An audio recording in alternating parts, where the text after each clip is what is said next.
భద్రాద్రి కొత్తగూడెం జిల్లా భద్రాచలంలో హిందూ సమ్మేళనం నిర్వహణకు ఏర్పాట్లు చేస్తున్నారు. ఆర్ఎస్ఎస్ సంస్థ ఏర్పడి 100 సంవత్సరాలు పూర్తి చేసుకున్న సందర్భంగా మే 3వ తేదీన జూనియర్ కాలేజీ గ్రౌండ్లో భారీ బహిరంగ సభను ఏర్పాటు చేస్తున్నట్లు నిర్వాహకులు తెలిపారు.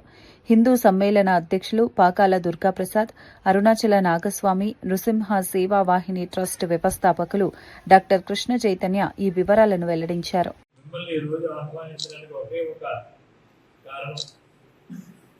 ఈ సమ్మేళనం అనేది ధర్మ రక్షణ కోసం, ధర్మ మార్గంలో ప్రజలు నడవడం కోసం తప్ప కులాలు ఏమనుంటే ఇంటికే పరిమితం కావాలి, మిగతాదంతా బయటకు వస్తే మనందరూ హిందువులవి, మనందరూ ఒక తల్లి పిల్లలు అని చాటి చెప్పడం కోసం, మనందరం కలిసి ఉన్నామని ప్రపంచానికి తెలియడం కోసం చేసే సమావేశం నేను మీ అందరికీ మనం చేస్తూ, ఈ కార్యకర్తలందరూ సుమారు నెల 2 నెలల నుంచి ఇంటింటికి, గ్రామానికి, సొంతకి తిరిగి అనేక లోకల్ ఛానల్ కానీ మీరు కూడా ఈ యొక్క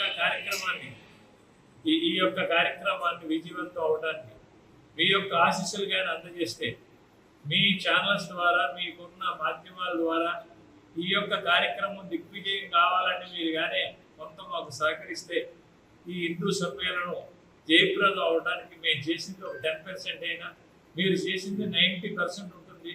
మీరు చెప్పగలిగితే ఇంకా 3 రోజులు ఉంది కనుక ఇది వేరే దేనికోసం కాదు, ఓన్లీ ధర్మ పరిరక్షణ కోసమే. రాముడు ఏదైతే ఆచరించాడో అదే ప్రతి మనిషి ఆచరించాలి, మనందరం కలిసి వసుదైక కుటుంబంగా కలిసి ఉండాలని చెప్పడం కోసమే తప్ప వేరేది కాదని నేను భావిస్తూ ఉన్నాను. ఇలాంటి గొప్ప బృహత్తరమైన కార్యక్రమం, పవిత్రమైన కార్యక్రమం రాముల వారి పాదాల చెంత జరుగుతుంది కనుక మిమ్మల్ని మీరందరూ, అందులో ఎంతమంది నాకు మిత్రులు, ఆప్తులు, ఆత్మీయులు మీరందరూ ఉన్నారు. మీరు ఈ యొక్క కార్యక్రమం దిగ్విజయడానికి, ఇది ఎంతో గొప్పగా జరగడానికి మీ యొక్క సహాయ సహకారాలు అందజేసి, మీ ఆశీస్సులు అందజేసి, మీ యొక్క మాధ్యమాల ద్వారా ఇది జయప్రదం చేయాలని నేను పేరున మీ అందరినీ కోరుకోవడం కోసం, మీకు విన్నవించడం కోసం, మీకు ఈ రకంగా మనవి చేయడం కోసమే ఈ యొక్క సమావేశం ఏర్పాటు చేయడం జరిగింది.